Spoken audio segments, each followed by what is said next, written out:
Good morning कक्षा 5। बच्चा अपनी हिंदी व्याकरण की पुस्तक निकालिए और उसमें निकालिए पेज नंबर 35। पेज नंबर 35 आपका है वचन, जो हमने पहले की वीडियो में पढ़ा था। वचन को इंग्लिश में कहते हैं नंबर्स।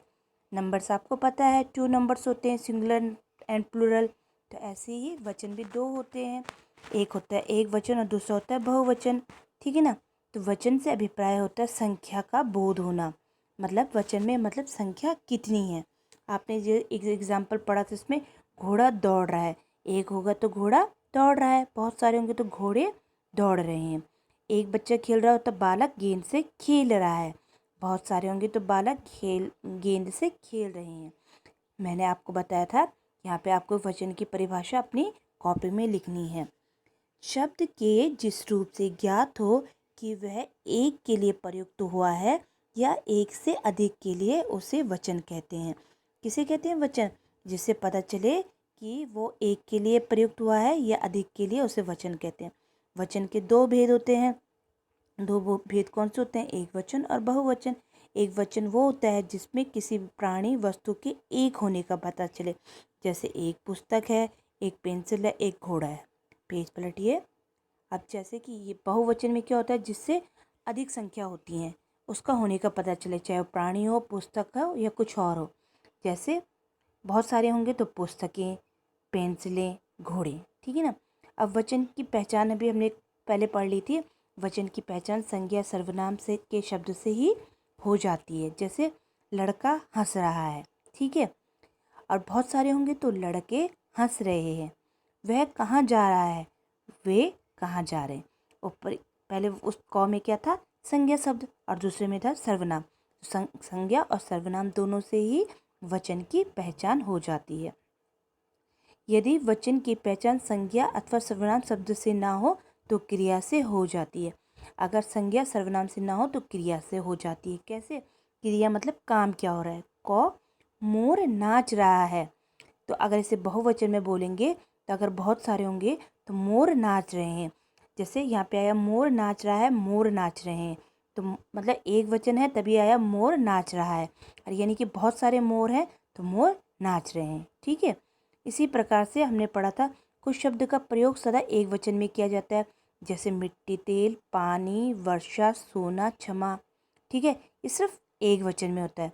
जैसे रेगिस्तान की मिट्टी रेतीली है, वर्षा हो रही है। आदर के लिए बहुवचन का प्रयोग होता है। आदर मतलब जब हम किसी की रिस्पेक्ट करते हैं तो उस टाइम हमेशा बहुवचन का प्रयोग होता है। अध्यापक जी पढ़ा रहे हैं। अध्यापक क्या है? एक ही आदमी है, एक ही पढ़ा रहे हैं, लेकिन हम उनको रिस्पेक्ट दे रहे हैं, उनको इज्जत दे रहे हैं, उनका आदर कर रहे हैं, तो हमने इसमें बहुवचन जोड़ दिया। अध्यापक जी पढ़ा रहे हैं। अब आप कब जाएंगे? अब आप कब जाएंगे यानी कि एक आदमी है, उससे हम प्रश्न पूछ रहे हैं।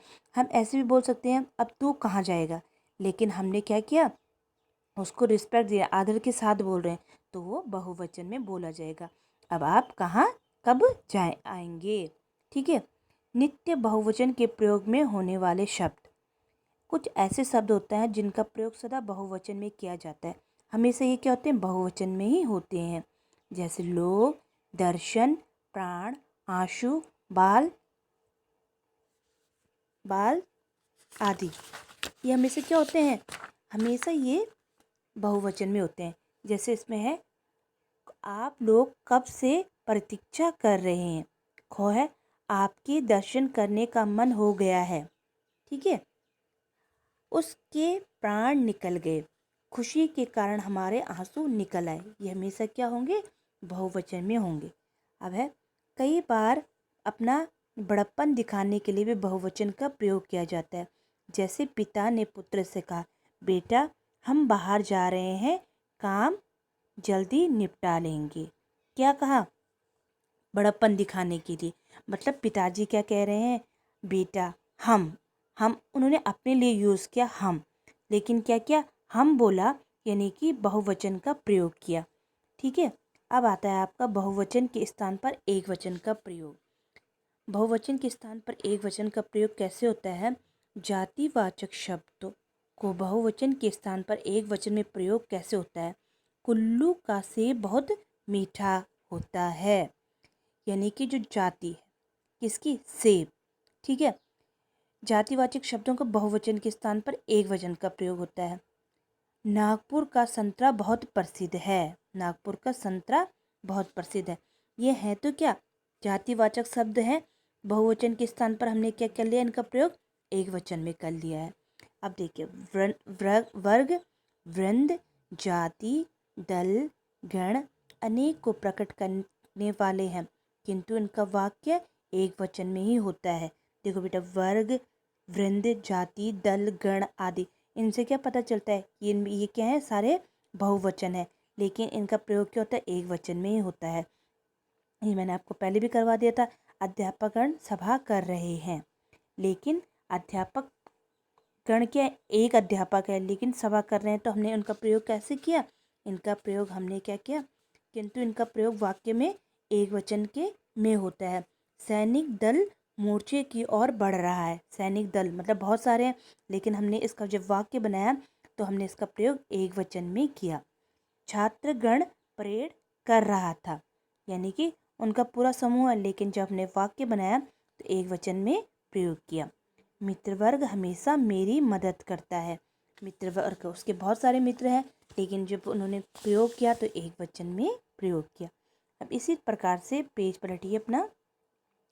अब देखिए, एक वचन से बहुवचन बनाने के नियम। अब आपका पहला नियम है, आकारांत स्त्रीलिंग शब्दों में अ की जगह ए कर दिया जाता है।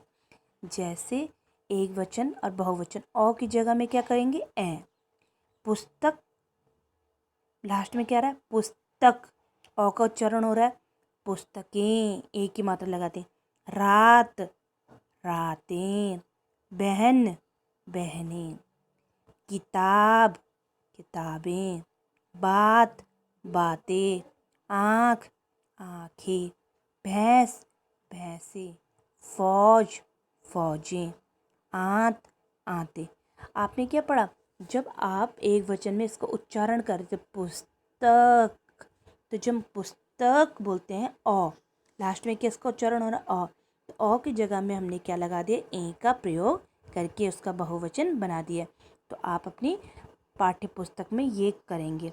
दूसरा वाला है, अकारांत पुल्लिंग शब्दों में के अंत में आ को ए कर दिया जाता है। आ है, उसके बदले हम ए कर देंगे। जैसे घोड़ा, आ की मात्रा थी तो हमने क्या कर दिया है, घोड़े।